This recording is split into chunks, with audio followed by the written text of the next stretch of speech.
She was simply passing the janitor's closet when a cascade of Arabic, Mandarin and French, spoken with surprising fluency, drifted out, accompanying the rhythmic swish of a mop. That unforeseen moment would irrevocably alter both their lives. Claudia Renner had not intended to board a flight that morning. She despised sudden plans, particularly those that demanded hasty packing and abandoning her cat Barley to the care of a barely trusted neighbor. Yet, a nagging unease had settled over her regarding the quarterly reports from the Hillstone Grand Hotel in San Mateo. The figures were too perfect. Guest satisfaction was unusually high, especially considering it was the off-season. With 3 decades in hospitality under her belt, Claudia possessed an innate sense for when something simply didn't add up.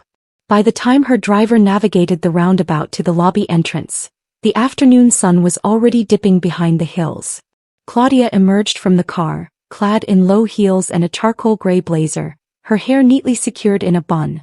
No luggage, no ostentation. The valet, as she preferred, didn't recognize her. She proceeded directly inside.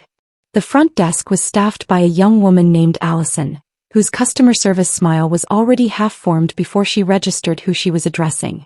Claudia offered a polite nod, waving off Allison's attempt to retrieve a clipboard. "Just passing through, no need to alert anyone," Claudia stated, gliding past towards the elevators. What she didn't anticipate was the sudden sound that brought her to an immediate halt.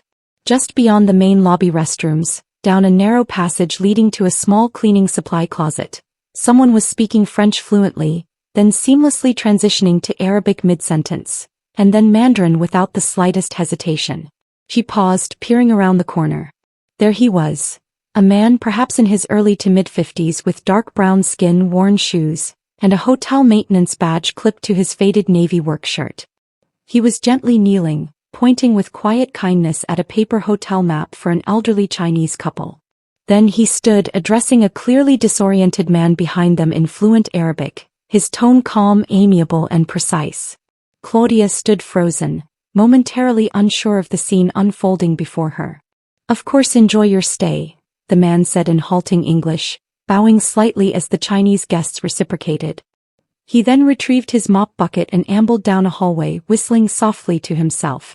Claudia remained motionless for another 10 seconds, processing what she'd witnessed. This wasn't some randomly multilingual concierge. This man was unequivocally cleaning staff, yet operating with the linguistic prowess of a UN translation booth. "Excuse me," Claudia called out, maintaining a casual tone. He turned, slightly startled. "Yes, ma'am. I just saw you assisting those guests back there. I don't think I've ever heard someone switch between languages like that. What's your name?" He paused. "Terrence. Terrence Whitlow. You work here full-time?" 6 nights a week, mostly evenings and late checkouts. "I've been here a little while." Claudia deliberately withheld her identity. She didn't want to make him nervous. "You speak French, Mandarin, Arabic? Anything else?" "Portuguese, Russian, some German, a little Hindi. Enough to resolve most guest issues, usually." "You learned all that where?" Terrence chuckled, scratching the back of his neck. "Books, friends, late-night shows. I just pick things up. I've always liked languages. Makes the world feel less distant." There was no hint of arrogance in his voice. If anything, he appeared slightly embarrassed. "Well," Claudia said, glancing at his mop bucket, "you possess a talent most of this building is probably unaware of." Terrence offered a modest shrug. "I just try to help. Sometimes folks arrive here scared, tired, not knowing a word of English. Figured someone ought to make them feel okay." She watched him walk quietly back towards the supply closet, as if their conversation held no significance. But for her it certainly did. She turned towards the elevator, but her thoughts stubbornly remained, tethered to the mop bucket, replaying every word Terrence had spoken. Claudia's sleep was restless that night. She had reserved a corner suite on the 12th floor under an assumed name, hoping for anonymity. Yet even in the quiet luxury of Egyptian cotton sheets and double-paned windows, her mind refused to settle. Her thoughts revolved around Terrence Whitlow, not merely what he said but his entire demeanor. At 7 a.m. she bypassed the buffet and headed directly to the security office. A lean man in his 30s with a receding hairline looked up from his monitor as she entered. He straightened immediately, recognizing her face. "Miss Renner, I didn't know," Relax, I'm not here for you. I need last night's lobby footage around 4:30 p.m.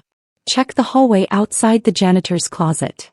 He blinked but offered no argument. 5 minutes later, Claudia was observing the grainy footage of Terence assisting the elderly Chinese couple, then the Arabic-speaking man. Nothing about it appeared staged. There was no audience, no supervisor nearby, just pure instinct. She watched him bow slightly, smile, then shuffle off with his mop. Do you know him? Claudia inquired. The man nodded. Yeah, that's Terence. Been on the team for years. Never late, never complains. Cleans the guest elevators so well you could probably eat off the rails. Does he talk much? Not unless you ask him something. He's respectful. Some of the younger staff think he's strange, but he's not. He's sharp, much sharper than most people realize. Claudia leaned back in the chair, crossing her arms. Has anyone from management ever interviewed him for other roles? Not that I'm aware of. He's night crew. People don't really pay attention to night crew unless something's broken. She stared at the screen for a moment longer. By 10:15, Claudia had located Terence again. This time he was in the employee break room sipping instant coffee from a chipped ceramic mug, engrossed in something on his phone. His hair was neatly combed back, his posture tired but upright. Mind if I sit? She asked. He looked up, surprised. Sure, ma'am. She sat across from him. Do you know who I am? He hesitated, then gave a slight nod. You're Mrs. Renner, CEO of Halverson Hotels.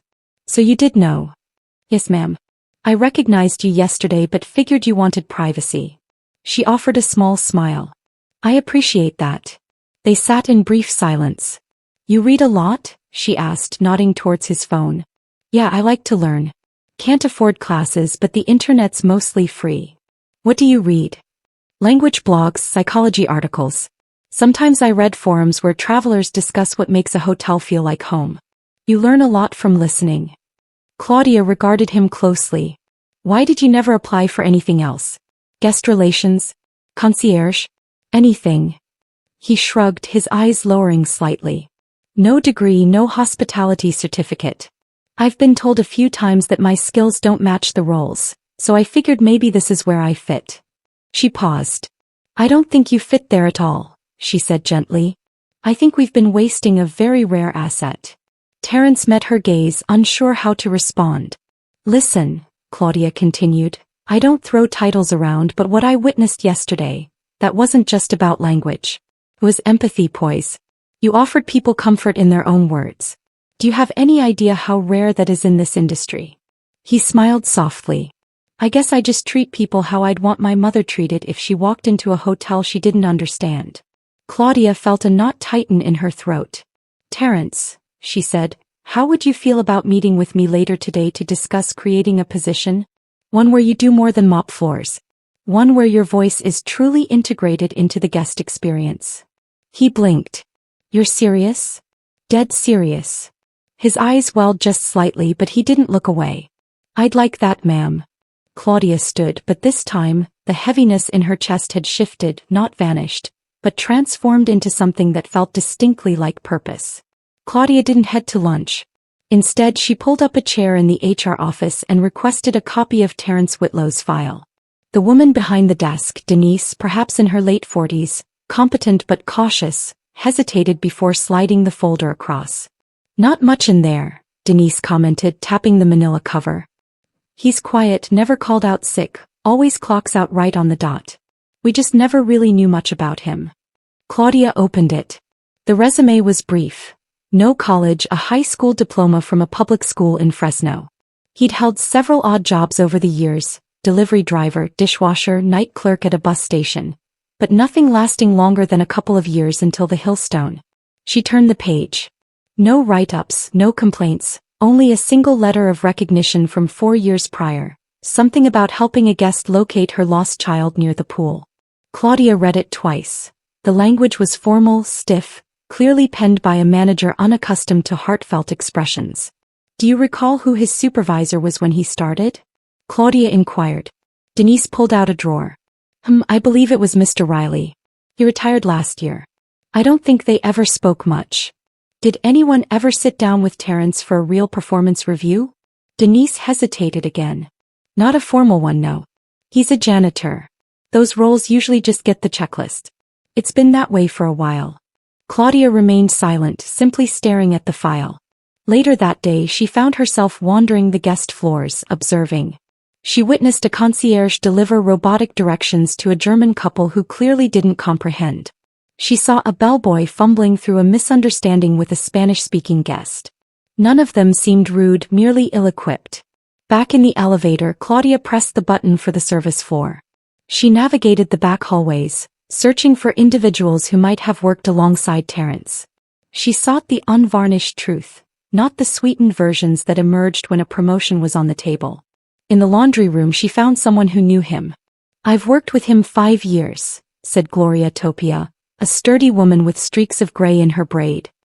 "He doesn't talk much, but when he does, it's something worth hearing." "Has he ever mentioned applying for another role?" Claudia asked. Gloria snorted. "He won't even ask for new gloves, says others need more. I've seen him help crying guests in languages I couldn't name. I've seen him step in when other staff turn away. And I've never once heard him brag." Claudia raised an eyebrow. "Does he get along with the team?" "He doesn't party with them, if that's what you mean. The younger ones think he's too serious. But when something breaks or a guest is in trouble, they look for him. That says more than friendliness ever will." Claudia nodded. "What's your honest opinion?" Gloria looked her directly in the eye. "If you lose him, you'll regret it. Most of us already know the only reason this place runs smooth after dark is because of Terence." That statement resonated deeply with her. She thanked Gloria and walked out, her heels echoing against the tile. Each new piece of information only added weight to her burgeoning realization. The man mopping floors and handling trash bags had been quietly upholding the emotional integrity of the hotel for years. No one had questioned why he remained in that position. No one had bothered to look. But Claudia could no longer ignore it. And something profound within her was beginning to feel that this oversight had been personal, even if she didn't yet grasp why. By 4:30 p.m., Claudia had a room cleared on the 6th floor, a private lounge typically reserved for high-end events. She requested 2 cups of coffee, nothing elaborate, and instructed the assistant manager to page Terence for a one-on-one meeting. He arrived 10 minutes later, hands meticulously scrubbed clean, uniform neat, posture uncertain. The look in his eyes conveyed that he'd spent the entire walk to that room wondering if this was the day he'd be dismissed. "Terence," Claudia said, gesturing towards the chair opposite her. "Please sit." He eased into the seat slowly, his eyes flickering between her face and the untouched coffee. "I'm not in trouble, am I?" he asked, his voice low. "No," she replied, "quite the opposite." He nodded once but didn't relax. The silence lingered a bit too long, so Claudia leaned forward. "I've spent most of my career believing I could assess a room in 10 seconds, she began. "I thought I had a good read on people. But yesterday I witnessed something I hadn't expected. You helping those guests, it wasn't just language. You made them feel safe. That's rare." Terence offered a faint shrug. "I just try to see people. Not labels, not clothes or jobs. Just people." Claudia looked at him, not with pity but with something akin to awe. "That's precisely what I want to discuss with you." He tilted his head, cautious. "I've spoken with HR and housekeeping and even Gloria in laundry. The stories they shared. You helping a woman find her child near the pool, comforting a guest in Portuguese after she received news her brother passed. None of that ever reached upper management." Terence looked away, almost embarrassed. It wasn't about being noticed. Just didn't want anyone to feel alone. Claudia let that sink in for a moment. "You know, my father used to say something," she continued. "If you want to discover what a place is truly made of, observe who's cleaning it at 3 a.m. I always thought he meant work ethic, but I think now he was talking about something deeper." She paused. "I want to offer you something, Terence. A new position. It doesn't officially exist yet, but I'm creating it. Guest experience liaison. You'd be the first." He blinked, unsure whether to smile or panic. "I'm not trained for anything like that." "I disagree," Claudia interjected almost before he finished. "You're more trained than most of the staff out there with degrees." Terence sat perfectly still, as if he feared moving too quickly might shatter the fragile moment that had just materialized. "I don't know what to say," he whispered. "You don't need to say anything now," she replied. But if you accept, we'll get you training for the systems, help you adjust your schedule. I want you visible, front desk, floor walkthroughs, cultural training for staff.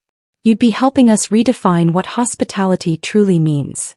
His eyes were moist now. He blinked, trying to prevent tears from falling. "I've spent so many years cleaning up after people," he said. "I forgot what it felt like to be seen." Claudia felt her throat constrict.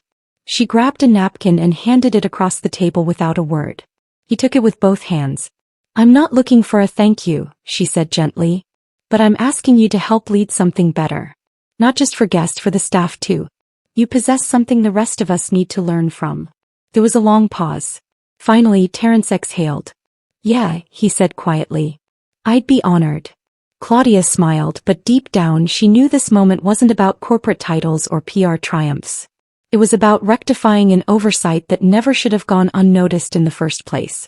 Terence didn't return to his supply closet that night. Instead, he walked slowly through the west corridor, trying to process the enormity of what had just transpired. His mop cart sat unattended near the ice machine for the first time in years. No one asked him to clock back in. He found an empty bench near the conference wing and sat down. His phone buzzed with a message from Gloria. "Heard you met with the boss. You okay?" He stared at the screen for a few seconds before typing back. "I think my life just changed. Not sure how to feel." In another part of the hotel, Claudia was still in her temporary office, drafting a proposal to corporate. She didn't await approval, she didn't need to. Her name still carried enough influence at Halverson Holdings that she could authorize a new role, provided she could justify the budget. But her thoughts weren't on spreadsheets. She was thinking about what Terence had said. "I forgot what it felt like to be seen." She'd heard thousands of speeches in her career, elevator pitches, scripted apologies, exit interviews. But that one line had resonated more profoundly than any keynote. It wasn't just about him. It was about how the company, the industry, and perhaps even she herself had subtly trained everyone to stop noticing. By the next morning, Terence had been officially removed from the janitorial schedule. Claudia had HR arrange 3 weeks of shadowing under guest services, an intensive crash course in reservation systems, and a 2-hour uniform fitting for his new role. He wasn't sure what to wear on that first day. He showed up in his old work shoes, black slacks, and a dress shirt with sleeves just a little too short. He kept rubbing his palms together as if uncertain whether to extend a handshake or apologize for his presence. Allison at the front desk greeted him with a quiet, "You clean up nice," followed by a grin. He smiled, but he still didn't appear comfortable. The hotel manager, Kirk Donnelly, also seemed somewhat perplexed. "I heard about this liaison role," Kirk said, pulling Claudia aside. "Just wondering, are we setting a precedent here, promoting from janitorial?" Claudia didn't raise her voice, she didn't need to. "We're setting a precedent for paying attention. If that scares people, they're in the wrong industry." That ended the conversation. Terence spent the next few days shadowing every department. He attended morning briefings, observed concierge staff, and even listened in on guest complaints at the call center. He spoke little at first, but when he did, his words always carried weight. At one point, during a group discussion about long wait times for non-English speaking guests, he quietly remarked, "If we can make someone feel comfortable before they check in, they're more forgiving of delays. If we wait until they're angry, it's too late." Everyone fell silent. By the end of the week, Claudia received 3 emails from guests who specifically mentioned the kind man who explained things in their language. Terence hadn't even realized those interactions had been noticed. But what surprised her even more was the staff's reaction. One of the newer bellhops, Marco D'Antoni, had been skeptical initially, but after witnessing Terence console a panicked woman from Turkey whose phone had been stolen, he approached Claudia and said, "I didn't know people like him worked here. Makes me want to step it up." That was the shift Claudia had hoped for. She met with Terence again the following Monday. He was in his new uniform, a navy suit jacket, polished name tag, posture straighter than she'd ever seen. "How's it going?" she asked. He smiled. "I had a dream last night. I showed up in my old coveralls, then someone handed me a language test and I couldn't read it." She laughed. "Sounds about right." But he added, "I woke up, got dressed, and realized I don't have to prove I belong anymore."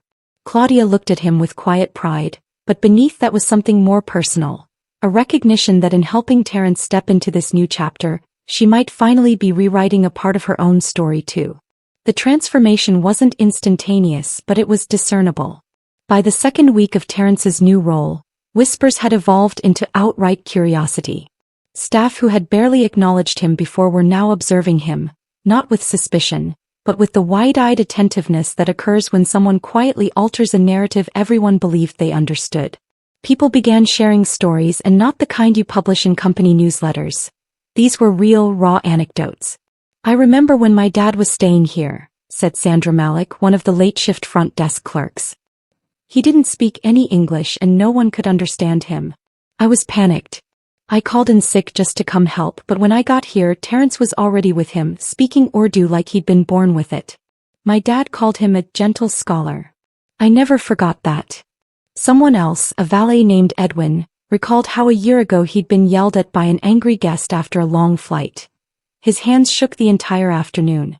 "Terrence brought me tea," Edwin recounted. "Didn't say much, just sat next to me until I could breathe again." Even the most skeptical managers had to concede that something about the hotel simply felt different, warmer, more present. Claudia wasn't surprised, but what did catch her off guard was the sheer volume of these stories. Apparently, Terrence had been doing this for years.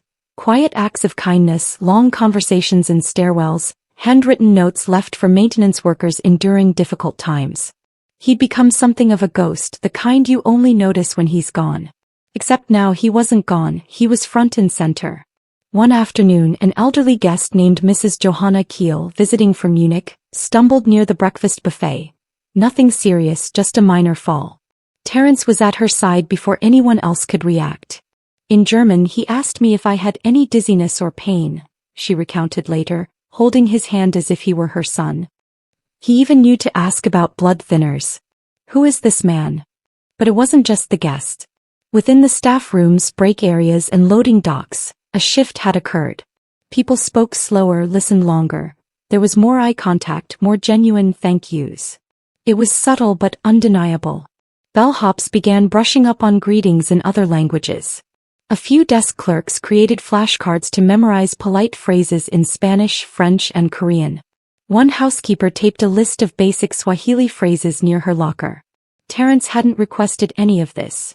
He never led a meeting or delivered some rousing speech. He simply continued doing what he always did, being decent, being aware. But now he wore a name tag that affirmed it. Claudia, for her part, remained mostly out of the spotlight. She didn't issue a grand corporate announcement or leverage Terrence's story as a marketing campaign. She simply ensured his paycheck reflected his true value and that his voice was included in every weekly operations call. In one meeting, when a manager brought up complaints about guests from different countries misunderstanding hotel policies, Terrence calmly asked, "Has anyone considered our signs might not be as clear as we think?" No one had. By the end of that week, the lobby had printed multilingual welcome packets. Not because corporate mandated it, but because someone finally thought to seek input from the right person. Terrence never acted as though he was superior to anyone else. In fact, he often still rolled up his sleeves and helped clean up messes when things got hectic. Once, after a pipe burst in the spa, he appeared in his suit with a mop and gloves. "You're not on janitorial anymore," someone reminded him. He just smiled. "Doesn't mean I don't know how to mop." The true beauty wasn't just that Terrence had risen. It was that he never once acted as if the latter mattered. By the end of the month, Terrence had his own desk near the guest services wing. Not tucked away behind closed doors but visible, accessible. A quiet seat with a view of the lobby, where he could greet people, offer real-time assistance, and train staff who wished to shadow him. The desk wasn't elaborate, just a dark walnut surface with a small placard. Terrence Whitlow, Guest Experience Liaison. Some guests mistook him for management. Others thought he was a retired diplomat. One even inquired if he was visiting from a different hotel chain to evaluate their hospitality standards. Terrence always offered the same calm response. "I just work here. How can I help?" It didn't take long for his presence to become something guests actively sought out.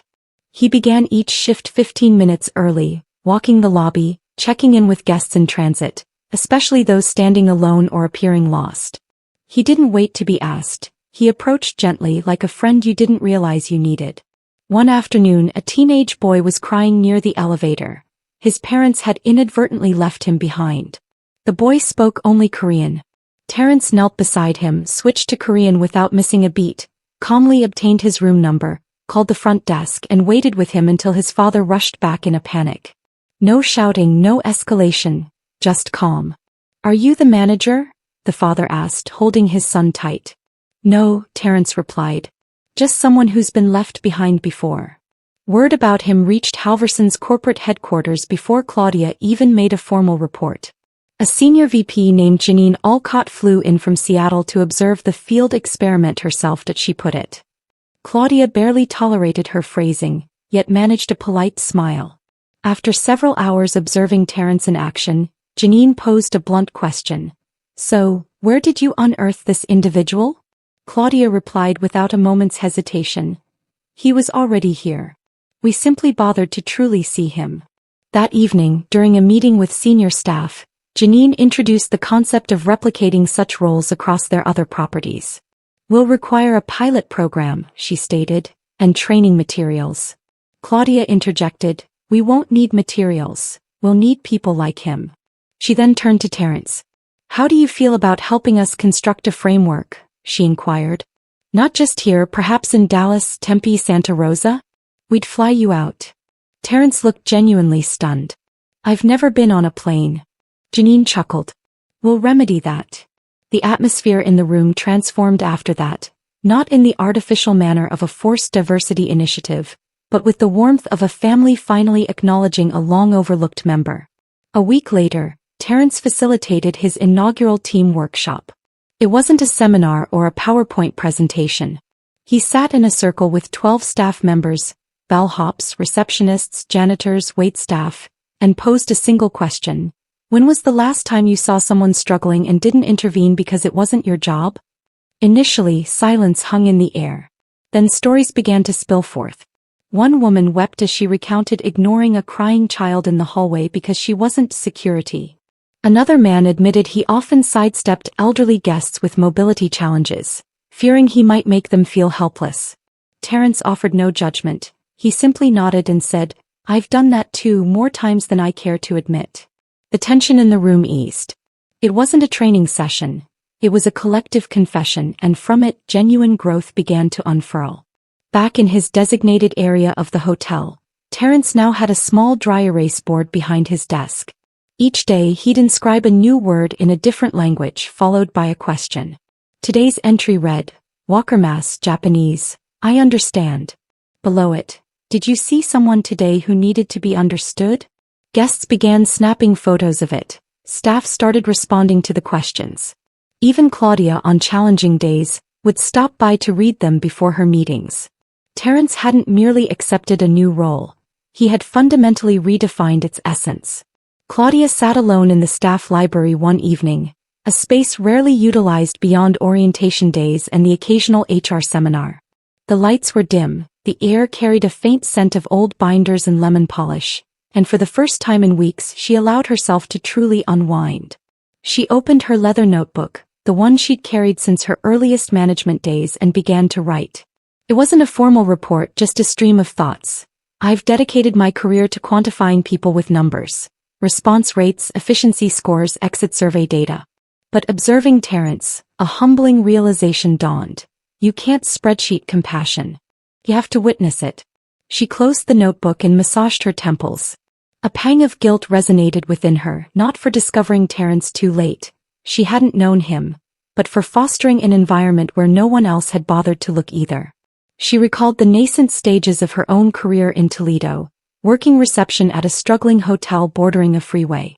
Guests rarely tipped, managers barked orders, yet whenever something broke, it was the quiet janitor, Mr. Olan, who consistently stayed late to fix things without complaint. He barely spoke English, but once he repaired the heater in the midst of a snowstorm while everyone else departed early. Claudia had never thanked him. She had never even inquired about his last name. And somehow, all these years later, that very shame resurfaced with potent clarity. Not as punishment, but as a potent reminder, one she vowed never to overlook again. Later that week, she invited Terrence to join her for coffee in her office. This time she brewed it herself. "I've been contemplating legacy a great deal," she began, handing him the mug. "What we leave behind. Terence nodded slowly. I don't dwell on that much. Well, she replied, you should, because whether you intended to or not, you've initiated one. He offered a faint smile but remained silent. I want to share something I haven't disclosed, Claudia continued, gazing out the window. When I was 29, I almost abandoned this industry. I'd been passed over for a promotion by someone with less experience and more connections. I felt invisible, like I could do everything perfectly and still be left behind. Terence listened attentively, allowing the silence to stretch until she was prepared to proceed. A night porter, this tiny elderly woman named Della, sat with me during my overnight shift. She shared half her sandwich and said, "You persist because one day someone will need to see themselves in you." Terence blinked, then whispered, "She sounds like someone I would have liked." Claudia's voice caught slightly. She was. But I didn't stay in touch. I lost track. I always convinced myself I was too busy. They sat for a moment, drinking quietly. "You know what's peculiar?" she added. "All the people I've ever reported to, executives, analysts, board members, I barely recall their names. But I remember Della's sandwich. Just like people here will remember what you said in their language when they felt utterly alone." Terence stared into his coffee and murmured almost to himself, "Sometimes it only takes one moment to alter what a person believes about themselves." Claudia looked at him. Exactly. That afternoon she drafted a memo to the regional board. It was concise, clear. Moving forward, all Halverson hotels will establish at least one guest experience liaison role, commencing with our top 25 locations. The hiring criteria will prioritize emotional intelligence, cultural knowledge, and multilingual ability. Formal degrees are optional. Our industry doesn't merely require superior systems. It demands better hearts. She hit send. Then she picked up her phone and called the maintenance office. "Tell Terence he's off guest floor duty today. I'm flying him to our property in Scottsdale tomorrow. They have a training team awaiting him." The voice on the other end responded, "He's already assisting a new family checking in. They just flew in from Istanbul." Claudia smiled to herself. She hung up the phone, realizing some of the finest decisions she'd ever made weren't rooted in data at all, but in moments precisely like this. Terence stood by the curb outside the Scottsdale property, his blazer draped over one shoulder, a small carry-on bag in his hand. The Arizona heat pressed down like a physical weight on his back, but he didn't mind. This was his first flight, and every moment from takeoff to the final descent had felt utterly surreal. The hotel van pulled up. A young man in his mid-20s sprang out, wearing the same Navy Halverson uniform Terence now sported. "You Mr. Whitlow?" "Just Terence is fine," he said, offering his hand. The young man grinned. "Heard a lot about you. You're kind of a legend." Terence chuckled softly. "I doubt that." Inside the hotel, the staff had already assembled, not in a formal conference setting, but in a wide-open lounge area with folding chairs and notepads. They weren't entirely sure what to anticipate.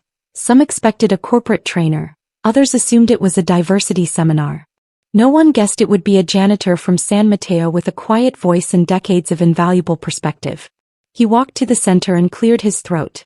"I'm not here to impress anyone," he began. "I don't possess a title that holds significance outside this building. But I've been in hotels long enough to understand one crucial truth. We don't remember how clean the windows were. We remember how someone made us feel when we couldn't speak the language or when we were scared or lost." Silence followed, but it was the profound kind. "I used to believe being invisible was part of the job, that if I just remained quiet and cleaned up after people, that was sufficient. But it turns out people eventually notice. The trick is you have to keep showing up even when they don't." He smiled, glanced around, then added, "If you can manage that even once a day, you're transforming more than just a guest's experience. You're quietly, permanently changing the culture." Afterward, two housekeeping staff members approached him. One hesitantly asked in Spanish if it was permissible to speak in her native language during work hours. "If it helps a guest, of course it is," he affirmed. "Language isn't noise, it's belonging." The other, a maintenance technician, simply wanted to shake his hand and express gratitude.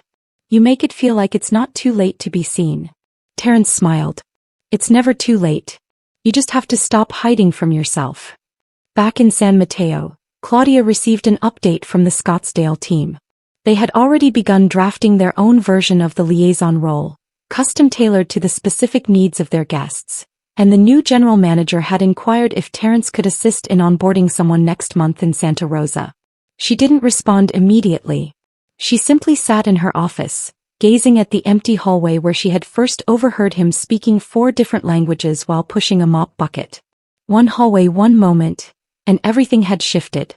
Not because someone lodged a complaint or demanded recognition, but because someone finally paid attention. Sometimes the most profound transformations begin when we slow down long enough to truly look. At the stranger in the hallway, at the colleague who always stays late, at the voice that rarely interrupts, at ourselves. You never truly know who you're working beside, or what quiet brilliance is waiting to be heard. So ask yourself today, who have I overlooked? Because there's someone like Terrence Whitlow in every building, every company, every corner of the world. Someone with more humanity, more skill, and more heart than they've ever been credited for. Perhaps they don't speak 9 languages. Perhaps they've never stepped onto a plane. But perhaps, just perhaps, they've been holding the entire place together all along. All they need is for someone to notice. If this story resonated with you, if it prompted you to reflect on someone in your life who deserves more recognition than they've received, then share this video, leave a comment, and don't forget to subscribe for more human stories that truly matter. Because the next one might just be yours.